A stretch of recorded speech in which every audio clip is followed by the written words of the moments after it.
வாணியம்பாடினாலே நமக்கு தெரியும், ஆம்பூர்னாலே நமக்கு தெரியும் பிரியாணி தான்.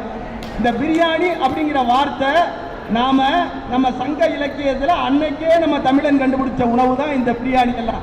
அழகாக சங்க இலக்கியத்தில் ஊன் உணவு அப்படிங்கிற பேர்ல அந்த பிரியாணி இருக்கு. அதாவது ஊனுனா சதை, ஆட்டுக்கறி மாட்டுக்கறி எல்லாத்தையும் போட்டு சாப்பிட்ற உணவுக்கு பேரு ஊன் உணவு அப்படிங்கிற பேரு. அந்த ஊன் உணவுன்னு நீங்க போய் நம்ம ஆம்பூர் பிரியாணி கடையில் ஊன் உணவுனா கொடுப்பாங்களா? ஓ அப்படின்றோம். அதனால அந்த ஊன் உணவு என்ற வார்த்தை, அதாவது தமிழ்ல அத்தனை வார்த்தைகள் கொட்டி கிடக்குது. அழகாக இங்க தமிழ்ல நிறைய பேசினார். எனக்கு தெரிஞ்சு எங்கேயாச்சும் தமிழை கேட்க முடியுதா? ஒண்ணு இல்லைங்க. நம்ம தமிழ்ல அழகான ஒரு எழுத்து இந்த ழ. பழம் அப்படின்னா வாழை பழம் அப்படின்னு சொல்லணும். அதான் நம்மால வாழைப்பழம் அப்படிங்கிறாங்க. அதோட கொடுமை என்ன? இப்போ உங்களுக்கு பிடிச்ச மேட்டுக்கு வந்துடுறேன். அன்னைக்கு பஸ்ஸில் ஏறினீங்க. பஸ்ஸில் ஏறின விட்டு ஒரு அழகான தமிழ் பாட்டு போட்டாங்க. நல்லா கேட்டுங்க.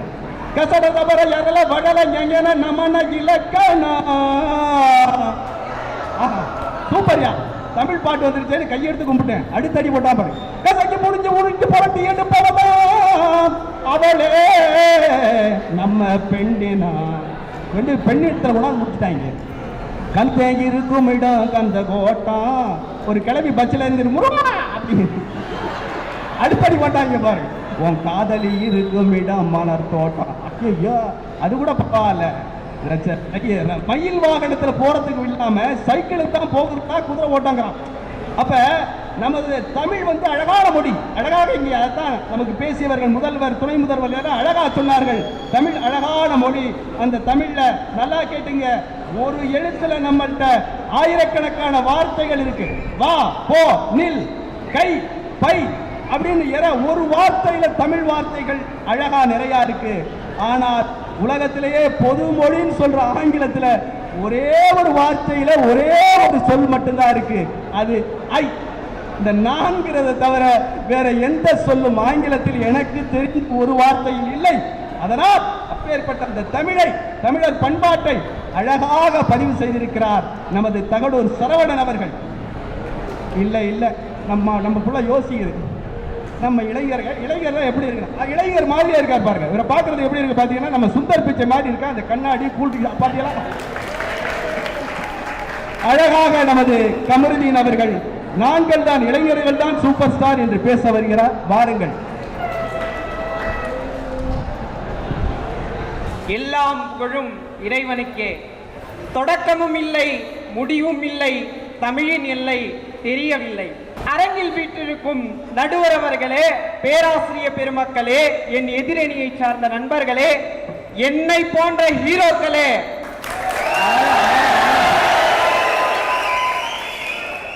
வையகமே வானகமே, என்னை வாழ வைக்கும் தமிழகமே, உங்கள் அனைவருக்கும் அகாட் தமிழ் தொலைக்காட்சியின் சார்பாக தீபாவளி திருநாள் நல்வாழ்த்துக்களை தெரிவித்துக் கொள்கிறேன். நடுவர் அவர்களே, உங்களுக்குன்னு ஒரு சிறப்பு இருக்கு தெரியுமா? உங்களுக்கு எனக்குன்னு ஒரு சிறப்பு என்னையாது சொல்லுங்க. நடுவர் அவர்களே, உங்களுக்குன்னு ஒரு சிறப்பு இருக்கு. ஊரு உலகம் எல்லாம் பட்டிமன்றம் பேசுது, ஆனா உங்க பேரே பட்டிமன்றம் பேசுது. காசா வயலா? அதுக்குள்ளே ஒரு பட்டிமன்றம் இருக்கா? இதுவே ஒரு பட்டிமன்றம். நடுவர் அவர்களே, ரொம்ப அழகான தலைப்பு கொடுத்திருக்கிறீங்க. திருவிழா மற்றும் பண்டிகை காலங்கள்ல பெரிதும் மகிழ்ச்சியாக இருப்பது எங்களை மாதிரி இளைஞர்களா இல்லை உங்களை மாதிரி பெரியவங்களா? இதுல என்ன சந்தேகம் நடுவர் அவர்களே? திருவிழா மற்றும் பண்டிகை காலங்கள்ல எங்களை மாதிரி இளைஞர்கள் தான் நடுவர்கள் ரொம்ப மகிழ்ச்சியா இருக்கிறோம். நடுவர் அவர்களே, தோனி இல்லாத கிரிக்கெட் எப்படியோ, தளபதி இல்லாத பிகில் எப்படியோ,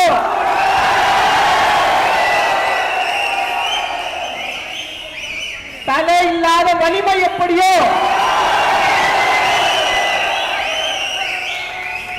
ஒட்டகம் இல்லாத பாலைவனம் எப்படியோ, கமல் இல்லாத பிக் பாஸ் எப்படியோ, அந்த மாதிரி தான் நடுவர் அவங்க கான்செப்டே நம்ம இந்த 3 பேர் பேச வர வந்திருக்காங்க. இவருக்கு ஒரு லீடரு 2 பாட்டுக்கு வேற. ஐயா, எங்களை மாதிரி இளைஞர்கள் இருக்கிறதுனாலதான் இன்னைக்கு ஜல்லிக்கட்டு திருவிழாவை மீட்டெடுத்து, அதாவது தமிழரின் பாரம்பரிய அடையாளமான ஜல்லிக்கட்டு திருவிழாவை மெரினாவில் மெரினா புரட்சியை ஏற்படுத்தி மீட்டெடுத்தது எங்களை போன்ற இளைஞர்களே தானே தவிர இவங்களை மாதிரி பெரியவங்களா?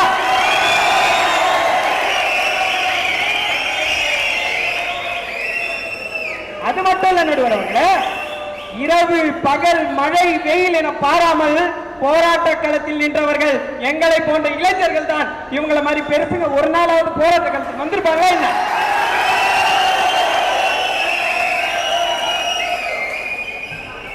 எப்படியும் நடுவர் அவர்களே, இளைஞர்கள்னா எங்களுக்கு எப்படியும் கலாய்ப்பாங்க, எங்களுக்கு தெரியும்.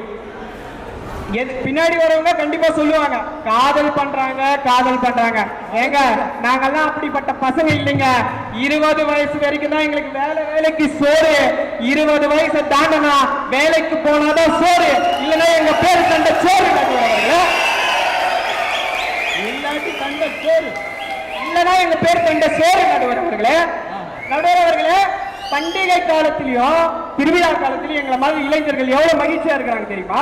ஒரு பாடல்ல அழகா சொல்லியிருப்பாங்க, என்ன வேணா நடக்கட்டும் நான் சந்தோஷமா இருப்பேன், உசிருக்கு வேற வேணும் உல்லாசமா இருப்பேன், என்ன வேணா நடக்கட்டும் நான் சந்தோஷமா இருப்பேன், என்ன வேணா நடக்கட்டும் நான் சந்தோஷமா இருப்பேன், உசிருக்கு வேற வேணும் உல்லாசமா இருப்பேன், ரக்கிட்ட ரக்கிட்ட ரக்கிட்ட ஓ ரக்கிட்ட ரக்கிட்ட ரக்கிட்ட ஓ. அது என்ன கடைசியில ஓ ஓன்னு அதான் உச்சா. அது ஒரு மியூசிக் எங்களை மாதிரி இளைஞர்களுக்கு தான் நடுவர் அதை பத்தி தெரியும். பத்தியா எங்க காலம் வர்றாங்க நடுவர் அவர்களே, எங்களை மாதிரி இளைஞர்கள் எல்லாம் ஜாலியா தான் இருப்போம். அதுவே தமிழ்நாட்டுக்கு ஒரு பிரச்சனை வேறு நடுவர் அவர்களே. நடுவர் அவர்களே, எங்களை மாதிரி ஒரு இளைஞர் காதல் கவிதை ஒண்ணு எழுதியிருக்கான். எப்படி? ரொம்ப அருமையா எழுதியிருக்கான். சொல்லுவா. ரொம்ப அழகா எழுதியிருக்கான். நடுவர் அவர்களே, எங்களை மாதிரி ஒரு இளைஞர் காதல் கவிதை ஒண்ணு எழுதியிருக்கான். எப்படி? ரொம்ப அருமையா எழுதியிருக்கான். சொல்லுவா. ரொம்ப அழகா எழுதியிருக்கான். காத்திருப்பது கூட சுகம்தான், காத்திருப்பது கூட சுகம்தான், என் காதலிக்காக அல்ல என் அம்மா செய்யும் ரம்ஜான் பிரியாணிக்காகவும் திருவிழா அதிவாசத்திற்காகவும் அப்படி எழுதியிருக்கான்.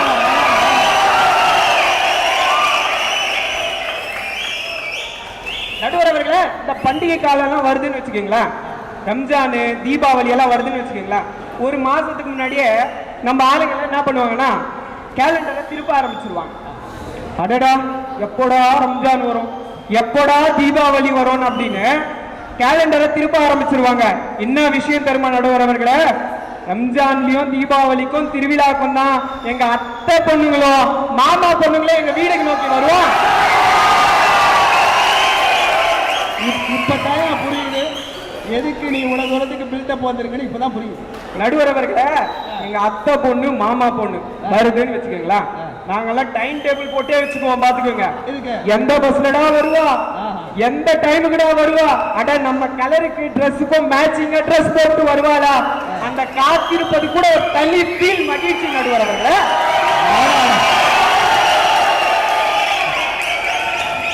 நடுவர் அவர்களே,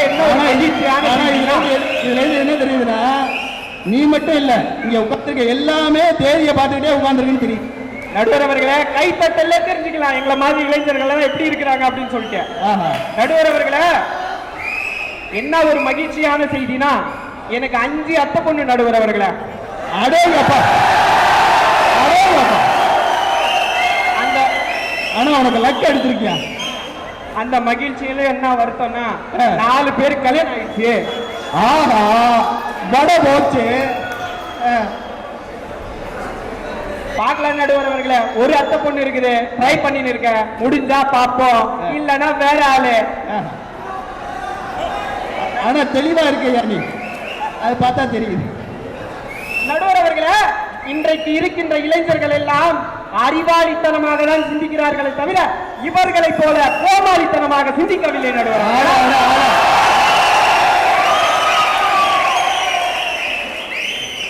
நடுவர் அவர்களே, எங்களை மாதிரி பசங்களை ரொம்ப அறிவாளித்தனமா யோசிக்கிறோம். எப்படின்னு தெரியுமா நடுவர் அவர்களே? எங்களை மாதிரி இளைஞர்கள் எல்லாம் ரொம்ப அருமையானவங்க. காதலிச்சா காதலிக்கிற பொண்ணுகிட்ட தேனாவே பேசுவோம், திருமணத்திற்கு அப்புறம் பொண்டாட்டி கிட்ட லூஸ் மாதிரி தானாவே பேசுவோம். நடுவர் அவர்களே, புரியுதியா? புரியுது. கல்யாணத்துக்கு முன்னாடி தேளு, கல்யாணத்துக்கு அப்புறம் தேளு மாதிரி கொட்டுவீங்க. நடுவர் அவர்களே, ஒரு சின்ன ஒரு விஷயம். என்னுடைய நண்பர் கல்யாணத்துக்கு போயிருந்தோம். நண்பர் கல்யாணம் எல்லாம் முடிச்சிட்டு சாப்பிட்றதுக்காக போறோம். நானும் என் சக நண்பர்களும் போறோம். போகும்போது 2 பெரியவங்களும் சண்டை போட்டுக்கிறாங்க. அட என்னடா இவங்க இப்படி சண்டை போட்டுக்கிறாங்களே அப்படின்னு சொல்லி பார்த்தா என் நண்பர்களும் நானும் பேசிக்கிறோம். என்னடா இவங்க இப்படி சண்டை போட்டுக்கிறாங்க மாப்பிள்ளை அப்படின்னு கேட்டா, மச்சான் அவன் சொல்றான் அவன் மாப்பிள்ளைக்கு தாய் மாமனா, இவன் பொண்ணுக்கு தாய் மாமனா. இவனுக்கு என்ன பிரச்சனைனா என் தட்டுல பீஸா வைக்கலையா, அவருக்கு என்னன்னா சாப்பாடு கம்மியா வச்சுட்டாங்களாம். உப்பு சப்பே இல்லாத காரணத்துக்கெல்லாம் சண்டை போட்டுன்னு வருஷ கணக்கா பேசாம இருக்கிறது தான் இந்த பெருசுங்க.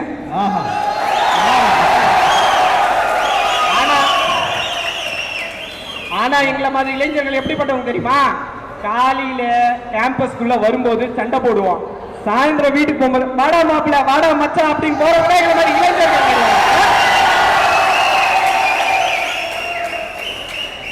பெரியவங்கள இவங்களே சொல்லுவாங்களா, கூடி வாழ்ந்தால் கோடி நன்மைன்னு. இவங்களே ஃபாலோ பண்ண மாட்டாங்களாம். கேட்டா நாங்க பழமொழி மட்டும் தான் சொல்லுவோம் அப்படின்னு சொல்லுவாங்க. ஆனா எதையும் ஃபாலோ பண்ண மாட்டாங்க. இதான் இந்த பெருசுகள். நடுவர் அவர்களே ஒரு சின்ன சம்பவம். கியூபாவின் புரட்சி புயல் என்று அழைக்கப்படும் பிடல் காஸ்ட்ரோ நம்ம எல்லாருக்கும் தெரியும். நடுவர் அவர்களே, அவரை கிட்டத்தட்ட அமெரிக்கா உழவல் அமைப்பு 638 தடவை கொலை செய்ய முயற்சி செய்து, ஆனா எல்லா முயற்சியும் தோல்வியில் அடைந்த நடுவர் அவர்களே.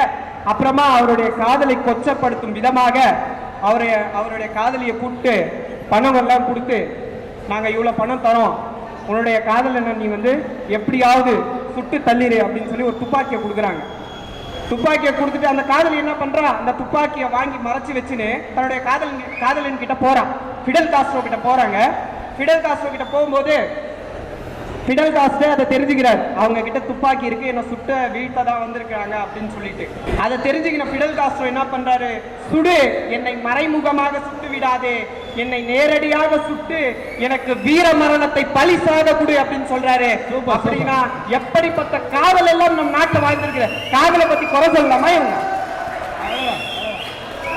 நடுவர் அவர்களே, காதல் காதல் காதல் போயின் சாதல் அப்படின்னு சொல்லி என் பாட்டன் பாரதி சொல்லியிருக்கார். நடுவர் அவர்களே, ஐயா இந்த பெரியவங்க எல்லாம் இருக்காங்க பாருங்க, பெரியவங்க எல்லாத்துக்கும் குத்தம் சொல்லி பழகப்பட்டவங்க தான் இந்த பெரியவங்க.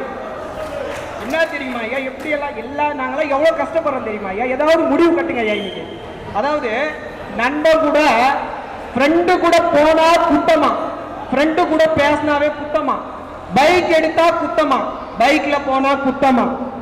ஐயா அவ்வளவு ஏன் எங்களை மாதிரி இளைஞர்கள் எல்லாம் ஆசைப்படுற விஷயம் என்னன்னா, கோ எஜுகேஷன் காலேஜ்ல படிக்கணும்னு ரொம்ப ஆசை. காலேஜுக்கு போனாவே குத்தம் சொல்றாங்க. அதாவது காலேஜ்ல பொண்ணுங்க பசங்க கிட்ட பேசினா குத்தம், பசங்க பொண்ணுங்க கிட்ட பேசினா குத்தம். அடேங்க அப்பா, இந்த பெருசுங்க கிட்ட மாட்டின்னு எங்களை மாதிரி சிறுசுங்க ரொம்ப மாட்டின்னு முழிக்கிறோம். நடுவர் அவர்களே, நடுவர் அவர்களே, வண்ணத்து பூச்சியை பார்த்து வண்டுக்கு ஆசை, நாரையின் மூக்கை பார்த்து நண்டுக்கு ஆசை, குயில் பாடுவதை பார்த்து காக்கைக்கு ஆசை.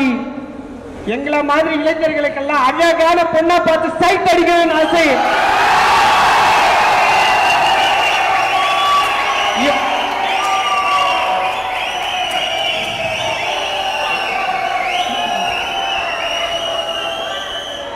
இவங்களை மாதிரி பெருசுங்களுக்கெல்லாம் இளமை அது திரும்புமா என்ற ஆசை. நடுவர் அவர்களே, சின்ன சின்ன விஷயத்தை கூட ஊதி ஊதி பெருசாக்குறவங்க தான் இந்த பெரியவங்க.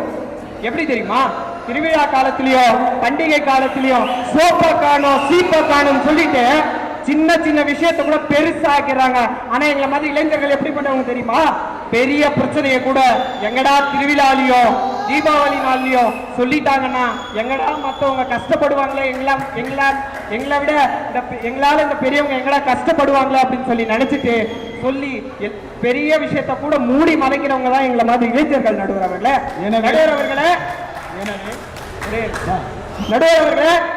திருவிழாவிலேயே பண்டிகை காலத்துல மகிழ்ச்சியா இருக்க எங்களை மாதிரி இளைஞர்கள் எதை தியாகம் செய்யறாங்க தெரியுமா? வெட்டம், மானம், சூடு, பொறனை, ரோஷம் இதெல்லாம் தியாகம் பண்ணுவாங்க. எல்லாம் பார்த்தா ஒரு முறை வந்தால் அது கனவு, இருமுறை வந்தால் அது ஆசை, பலமுறை வந்தால் அது லட்சியம். நிச்சயம் எங்களை போன்ற இளைஞர்களும் லட்சியத்தை அடைவோம் என்று கூறி நல்லதொரு வாய்ப்பை அளித்த இஸ்லாமியா கல்லூரிக்கும் அக்கா தமிழ் தொலைக்காட்சிக்கும் என்னுடைய நன்றி கலந்த வணக்கத்துடன் நன்றியை தெரிவித்து நிறைவு செய்கிறேன்.